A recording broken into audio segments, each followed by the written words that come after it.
Hello friends, welcome to Lukmana IS. Today we are going to have the Hindu analysis of 15th June 2021. Let us see which are the important articles from today's The Hindu newspaper. Yes, these are the important developments. Let us take overview first of all these developments, then we will go into details discussing them one by one. First article, an elite club. The context of this editorial on page number 6 is G7 grouping. It is talking about the elite club. So yes, the significance of G7 summit recently happened in UK. Also our Prime Minister addressed to that summit. Along with that, we have to also understand that how India and G7 cooperation is going to happen and what are the challenges involved. Right. So from international relations perspective, this is important. Then the road from Galwan a year later. So yes, the context of this particular article on editorial page is now 1 year completed to Galwan conflict in Ladakh region along LAC. The conflict that happened between Indian and Chinese army resulting into death of 20 Indian soldiers. So yes, unfortunate event that happened, and later on the escalation of the tensions along the LAC between India and China, and then later on the de-escalation process. So what is the present situation, status of de-escalation and disengagement along the LAC? And then we have to understand the challenges for India in terms of its foreign policy towards China and other such important countries in the world. Okay, so this is again important from international relations as well as security purpose in GS3. Now, NCPCR warns portals on illegal adoption. Now, this National Commission of Protection of Child Rights, this is statutory body. This basics about this body important from polity perspective, prelims examination, important constitutional and statutory bodies, their constitution composition. Right. For Onam, marigolds from floating raft. So basically from floating water hyacinth rafts, the marigold production is happening in Kerala region in Alappuzha district. Okay, so Vemblad Lake backwaters of Kerala. So this is a very innovative kind of use of this water hyacinth growth on lakes. So this is important example from environment. You can use this in essay paper as well as GS3 paper, right. So yes. Then China, India, Pakistan expanding nuclear arsenal. So this SIPRI yearbook 2021, so SIPRI Sweden based think tank which focuses on disarmament happening in different countries, especially nuclear let's say armaments, its growth in different countries. So yes, some inputs for prelims examination we have to take here. And lastly, from miscellaneous perspective, we can say general awareness, Rajasthan government to set up Vedic education board. Okay, so yes, you need to know about some important developments in the states also, which are very unique, we can say. Then COVID-19 related developments at national and international stage, and finally some practice prelims MCQs that we are solving on daily basis. Okay, let us go into details. First article, an elite club. Why elite club? The context here, it is talking about the recent G7 summit, 47th G7 summit in Cornwall in southwest England. Yes, it completed. So elite club, this G7 grouping, earlier we discussed about this, basics about G7 grouping. This was formed in 1975. 7 countries also, we talked about 7 countries yesterday itself, right. So which are these 7 countries? 2 from North America, US and Canada, 4 from Europe, UK, Germany, France, Italy, and then 1 from Asia region, Japan. These are G7 countries, right. Then we have to understand when this group was formed, the representation by these countries in world GDP 70%, it was 70%, now it has reduced to 40%, we can say. So yes, this is basic information. For meantime, it was also called G8 when Russia was included in late 1980s, and in 2014 it was expelled from the grouping because of annexation of Crimea region of Ukraine by Russia, right. So yes, now again it is now called as G7 grouping. Fine. So yes, now let us understand the outcome of this year's summit. Two strong messages sent out from summit. Which are these two messages? First is that US is back to lead the world. Okay, US is back to lead the world. So under new president of US, the leadership, now US is focusing on leading the world, and this is to some extent we can say visible from the outcome of this G7 summit that recently happened. For example, 1 billion doses of vaccines are to be given to middle and low income countries in this year and next year by these G7 countries, and 500 million in this 1 billion, that is half of the vaccines will be coming from US alone. Along with that, the pandemic recovery of these G7 countries, so whatever the cost recovery plan that is having, the majority contribution will be again by US. Right. So this is how we have to understand the US is now focusing on leading the world through such measures. So there is no inward looking policies like earlier president of US. Right. So now the US is willing to lead the world. This is the strong message. Second is that the joint communique that was released after this summit, G7 summit, in that many a times anti-China references were there. Right. In that communique, anti-China references. That means the G7 grouping has created some kind of consensus against China. Right. So which were these anti-China references? For example, the human rights violations,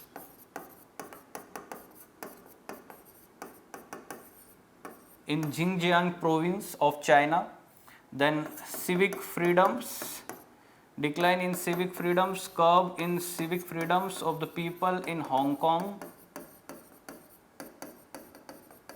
then aggressive policies in South China Sea, aggressive policies in South China Sea. Along with that, in economic sphere, anti-competitive economic policies and practices.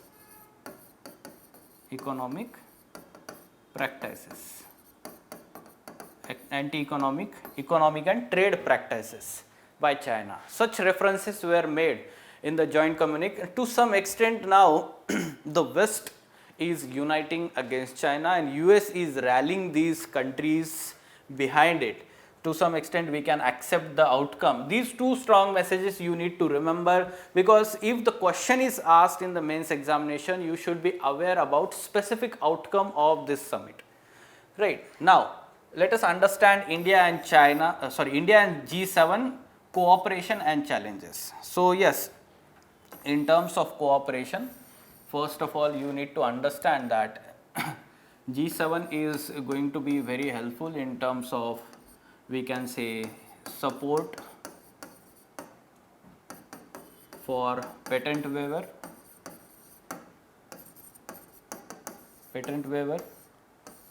at WTO, for TRIPS agreement and rules under it.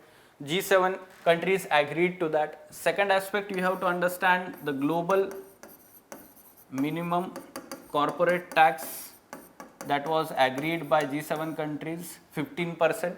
So this is also beneficial for India. This is also beneficial for India. Along with that, we have to also understand that India also is of the view that investigations against the origin of this virus. Okay, so that should happen. G7 countries in that communique also agreed for this matter, right? So cooperation in terms of dealing this pandemic, then at the same time some of the economic decisions at global level, so cooperation will happen in those areas in these G7. What are the challenges? Let us understand the challenges. First thing you need to understand, US President Joe Biden, he is ardent advocate of civic rights, and advocate of human rights, right? So basically, whenever there is violation of the civic rights, basic human rights, he is actually criticizing that country or the government. Even in this joint communique, or we can say special communique, not joint communique, special communique on open societies. Use this word exactly in your answer. Special communique on open societies. This was talking about, or it had mention of, we can say, civic rights, human rights, violations throughout the world in the different countries in different types, we can say, against, we can say, different races, minorities, along with gender discrimination, right? So for example, the internet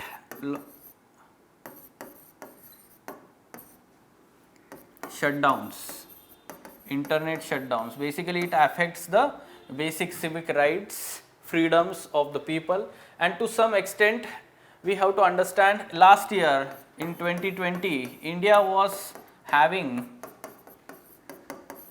highest number of internet shutdowns in the world. To some extent it affects, we can say, the cooperation with G7 countries, because US is not at all accepting such kind of curbing of civic rights or the freedoms of the people. Though we can understand that the concerns were raised by our Minister of External Affairs, right? So they sought the clarification on the special communique here. At the same time, the arguments were provided on behalf of India that whatever the internet shutdown was there in Jammu and Kashmir last to last year, in 2019 after reorganization, that was in the view of protecting, or we can say, security of the country, security of the state. Okay, so yes, but we have to understand this is going to be the major challenge in cooperation with these countries, G7 countries. Along with that, we have to also understand that China is our neighbor. China is our neighbor, and we cannot have let's say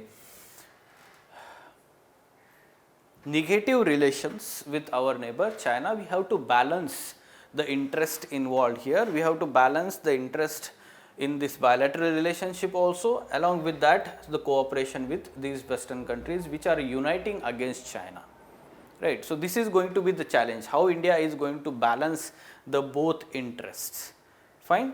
Okay, so yes, what kind of question we are expecting? Explain the significance of G7 summit in 2021. Does G7 have the potential to address the pressing issues faced by the world? Justify your view. Now, yes, to some extent we have to agree with this. Yes, it has capacity, because yes, to some extent still they are the largest grouping in terms of economic might, technological, let's say, development, superpowers, right? So they set the tone in the global order regarding certain issues. Now further the discussions happens when they start any kind of deliberation on any particular issue, right? So they have some kind of potential to address. However, the growing might of different developing emerging economies like India, South Africa, Brazil, and China and Russia, to some extent we have to understand that relevance of G20 is increasing. So G7 needs to cooperate with G20 further to address these issues, and we can say faced by the world. Fine. So such kind of view can be taken and justifications can be provided. Like for example, factual information, 40% of the world GDP is at present represented by G7 countries. There are some issues like US and UK relationship hampered because of Brexit also. UK and other European countries, their relationship hampered because of Brexit, right? So all these internal issues are also there, limitations. Now next article, the road from Galwan a year later. Now we have to understand 1 year has been completed. Now this week we are expecting many such articles on page number 6 and 7 regarding India-China relationship and the anniversary of this Galwan conflict. Okay, first anniversary. So yes, we have to understand the present situation, the present status of de-escalation and disengagement. So yes, de-escalation and disengagement largely happen at one place, Pongyang So Lake.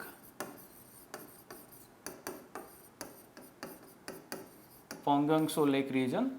So this has been successful, and at present we can say after February 2021 there is no progress on disengagement, de-escalation talks between the earlier commander corps level talks that happened between two armies. They are not continued now.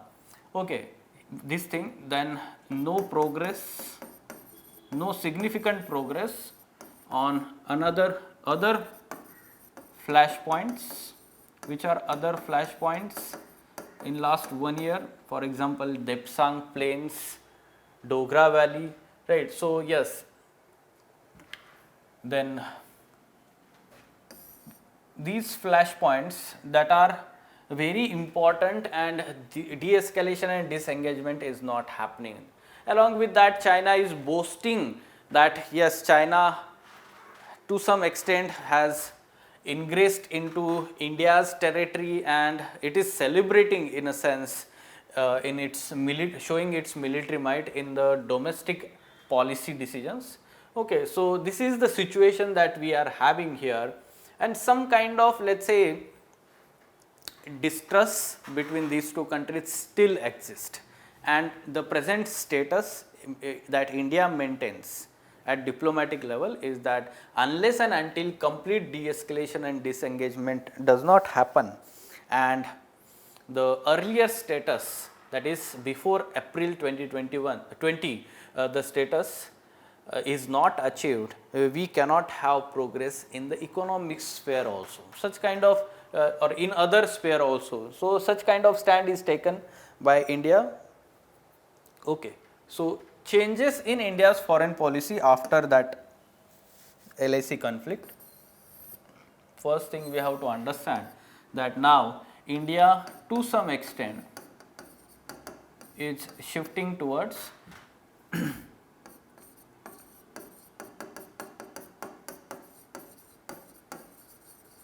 USA and Quad grouping led by US. Okay, Quad grouping. So in last one year, many such decisions were taken. India participated in first summit level Quad meeting that happened of its head. Then second, you need to understand the Malabar exercise. To some extent, this is some kind of, let's say, militarization against China. It is perceived as the Quad grouping is perceived as Indian or Asian NATO by China. Malabar exercise, naval exercises, Australia was inducted, and now all 4 members of this Quad grouping are part of Malabar exercise, naval exercises. So such decisions were undertaken by our leaders, and that's why these are the changes in our foreign policy.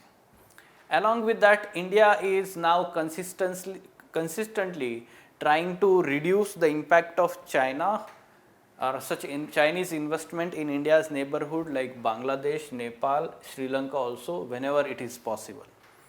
Right.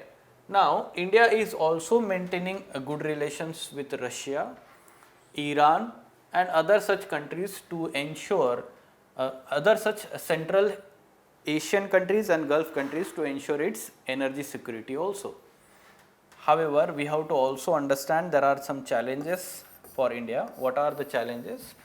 First thing is that it is not only geopolitical challenge, but also we have to consider the economic aspects. What are these economic aspects? First thing we have to understand that the bilateral trade between India and China is very huge and it is skewed towards China to some extent, and therefore India is very much dependent on imports from China, and China has become the largest trading partner of India, overpassing US in last year. So, to some extent the economic relationship is very strong. They are very much, let us say, linked to each other in economic terms, and therefore whatever the decisions that India may take in future, it will consider the economic aspects also along with geopolitical. So, this is first challenge, how to balance this. Second thing is that yes, we have to understand that the technological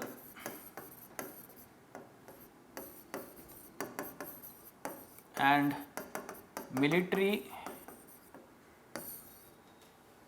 might, or we can say development of China is ahead of India. This is itself accepted by our Chief of the Defence Staff Bipin Rawat recently. So, to some extent we can agree with this, and yes, our pace of improvement in technological developments, military equipments and capability developments, all these are not at par with China. This is going to be the challenge to act as any kind of deterrence in future. And third one, we have to understand the challenge that is going to happen here, that is going to be there, is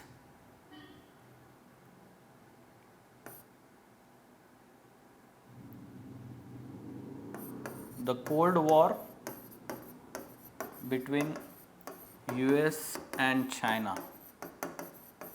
Cold War between US and China, and maintaining strategic autonomy. Maintaining strategic autonomy during this Cold War. This is going to be very, we can say, difficult for India, because India does not want to antagonize China. India does not want to lose friendly relations with US, because largely it is supporting in many such areas like defense equipments and development, or financing for climate change adaptation and mitigation projects, or any other such technological developments also in science and other fields. Fine. So, these are important challenges that India is going to face in its policy decisions, or we can say foreign policy decisions. Fine. We will have follow up on further such lectures, articles in future. In this particular week, we are expecting such many articles on this topic. Now, NCPCR wants portals on illegal adoption. Which portals? Social media portals. National Commission for Protection of Child Rights has written to WhatsApp, Facebook, Twitter and Telegram over the issue of illegal social media posts offering children often due to COVID-19 for adoption, and warned them that failure to report such posts would invite strict action. Now, this is a good decision. Earlier, Supreme Court also ordered states and union territories to take stringent actions against private individuals, NGOs, who are inviting people to adopt children orphaned by pandemic, right. So, we had follow up on this Supreme Court decision also. Now, basics about this statutory body NCPCR. This NCPCR is a statutory body established in 2007 under this 2005 Act, CPCR Act. Right. So, yes, commissions for protection of child rights. Why commissions? Because national commission as well as at state level, state commissions are established under this act. Now, this is statutory body and it is working under administrative control of Ministry of Women and Child Development. Ministry of Women and Child Development. You need to remember the ministry, administrative control, monitors the implementation of POCSO Act, Protection of Children from Sexual Offences, major function of this body. Along with that, some of the let us say responsibility under RTE Act 2009 is also given, right. So, it consists of chairperson, person of eminence who has an exemplary record of work in child welfare, and 6 members. minimum of which 2 women will be there with domain knowledge and experience. So yes, to some extent the expertise is the composition. So chairperson and 6 members, this is the composition. Fine, okay. Now for Onam, marigolds from a floating raft. Now this is very innovative example you can use in environment question whenever we are talking about the climate change or water pollution, river pollutions, all these things, you give these as a way forward as an example. Those who are having geography optional subject, they can also use this in paper 2 of geography. Floating raft agriculture. Okay. Now what is this? This floating raft is created with water hyacinth forming the bed. This is being undertaken on experimental basis, Vemnad backwaters of Alappuzha in Kerala. Now this novel idea as a means to get rid of water hyacinth which pose problems across the water bodies. Now whatever the green cover that we see in many such rivers, let's say surfaces or lake water, such let's say green cover is basically made up of this water hyacinth, very harmful for water bodies. It reduces the oxygen availability for animals, riverine animals or lake animals. So they die, and that's why the water body is actually, the ecosystem is destructed. Now this floating raft farming has been taken up as a measure of improving adaptability and resilience in the background of climate change. Good thing. Floating raft agriculture with cage fish farming could be remunerative for the people, generate additional income. Crops should be short duration so that they can be harvested in about 45 to 60 days, by which the time water hyacinth bed degrades completely. Right. So for example, you can take the vegetables largely. Okay, so vegetables have been successfully grown here in such experimental study. Now the article mentions about this Kuttanad below sea level farming system of Kerala. So we need to be aware about this. Already UPSC asked such questions regarding globally important agricultural heritage system, GIAH. So this partnership initiative of FAO, Food and Agriculture Organization, conceptualized in 2002 during World Summit on Sustainable Development in Johannesburg, Rio Plus 10, which is also called as Rio Plus 10. Right. So 3 recognized sites in India, globally important agricultural heritage system. Which are these? Kuttanad below sea level farming system of Kerala, then Koraput traditional agriculture of Odisha, Koraput district is there, so you can remember Odisha. Then Pampore saffron heritage of Kashmir. Right. So this is how you need to remember the locations: Kuttanad, Koraput, Pampore saffron cultivation. 3 globally important agriculture heritage systems in India. Fine. Now China, India, Pakistan expanding nuclear arsenal. The SIPRI report. Yes, many times this reports of this Swedish think tank, Stockholm International Peace Research Institute. Many times they are in news. You need to remember the report institute, and it is based in Sweden. This is yearbook 2021 now. Highlights: according to yearbook, India possessed an estimated 156 nuclear warheads at the start of 2021 as compared to 150 last year. Right. So accordingly, the arsenal of Pakistan, China also increased. There are 9 nuclear armed states in the world. Which are these 9 nuclear states? US, Russia, UK, France, China. UK, France, China. So can we say that these are UNSC Permanent 5, P5, United Nations Security Council P5. Right. So US, Russia, UK, France, China. And then there is India, Pakistan, Israel and North Korea. India, Pakistan, Israel, North Korea. These are 9. Together they possess estimated around 13,000 nuclear weapons at the start of 2021. and Russia and US together possessed over 90% of global nuclear weapons. This is how the present status regarding nuclear disarmament is there. Fine. Yes, Rajasthan government to set up Vedic Education Board. This is the commitment this was in election manifesto of Congress party during assembly elections in 2018. So now it is going to set up this Vedic Education and Sanskar Board. Vedic Education and Sanskar Board. Okay, so to revive the knowledge of ancient Sanskrit scriptures and connect the learnings of Vedas with science and yoga. With science, yoga, even mathematics we can say. The committee is appointed by the state government, which is actually understanding the functioning of such kind of education board in different other states also, and accordingly educational modules will be recommended.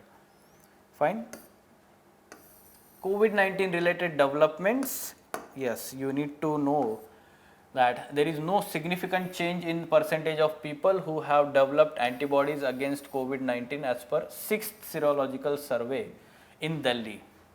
Okay, in Delhi compared to previous such survey. Result of 6th survey is yet to be made by the Delhi government. So it is talking about the Delhi only.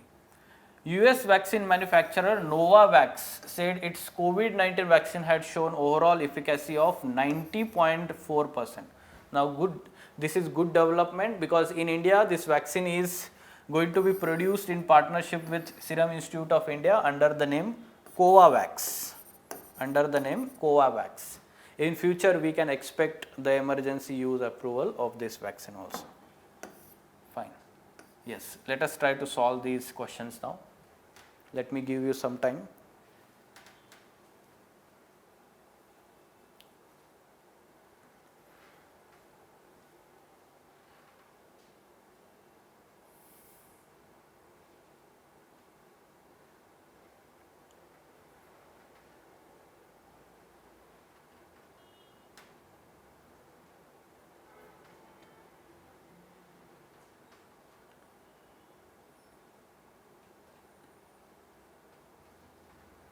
Yes. So we have to consider these statements regarding NCPCR, and we have to find the correct statements about it. First, it is constitutional body. No, it is incorrect statement. It is statutory body. Statutory body that is created by any provision of law enacted by parliament or state legislature, right? So that is statutory body. Constitutional body is that body which has the provision in the constitution itself regarding the establishment of that body. For example, CAG, article 148, if you are talking about Finance Commission, article 280, if you are talking about the Election Commission, article 324, such constitutional bodies are established under different articles of the constitutions, but this is statutory body. Now, it works under the administrative control of Ministry of Health and Family Welfare. Again, this is incorrect. It works under the administrative control of Ministry of Women and Child Development. Women and Child Development. Right. So, first two statements are incorrect. So, we can understand through elimination method also 3 only is the correct answer. Yes, it monitors the implementation of POXO Act. Just now we talked about this. So, answer should be C, 3 only. Okay. Next question, try to solve this.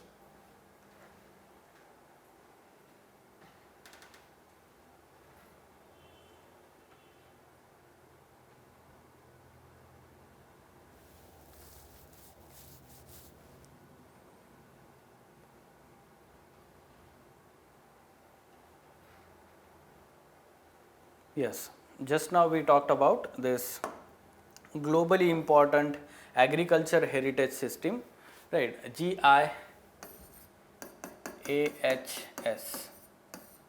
Okay, initiative of FAO. Now, globally important agriculture heritage system, yes, Kuttanad below sea level, this is there. Koraput traditional agriculture, Odisha, it is there. Pampore saffron heritage of Kashmir, yes, it is also there. Wet rice cultivation of Arunachal Pradesh, at present it is not recognized under GIAHS, though India is promoting or India wants to bring this particular cultivation of Arunachal Pradesh, wet rice cultivation under this GIHS, but at present it is not recognized. So answer should be D, because it is not recognized. It is asking not recognized, right? So answer is here in this case D. Fine? Yes, these were important articles from today's The Hindu newspaper. If you have any question, doubt regarding whatever we have discussed up till now in today's lecture, you can ask in the comment box. In tomorrow's lecture, we can have follow up on your doubt. We will try to address those questions. Fine. For further information regarding the foundation batch 2022 that is going to start at the end of this month at Lukman IAS, those who want to prepare for next year examination, they can to know more about this program, they can contact Lukman IAS. Thank you. Live online classes are as effective as offline classes. Ethics with S. Ansari remains the best ever choice. Do you know that ethics paper is the only paper in general studies that pays more with less efforts? One can easily secure 130 to 140 marks. Lukman IAS is a well-established name since 2014 for ethics paper. We offer 3 types of courses: Ethics Foundation course, Ethics Case Studies, and Ethics Test Series. Since 2015, Lukman IAS students have maintained the records of securing the highest marks in this paper. Ethics Foundation course is starting from 21st of June 2021. Classes will be for 4 days in a week from 11 AM to 1:30 PM. The course duration is of 60 days and the videos will be available for 75 days. There will be 43 classes, of which 35 classes will be focused on theory and concept building and 8 classes will be dedicated for case studies. There will be over 180 case studies and 3 tests. Since 4 months are left for prelims, one can easily finish the ethics paper before prelims itself, and it's a good opportunity. So why to wait? Contact us today for more information.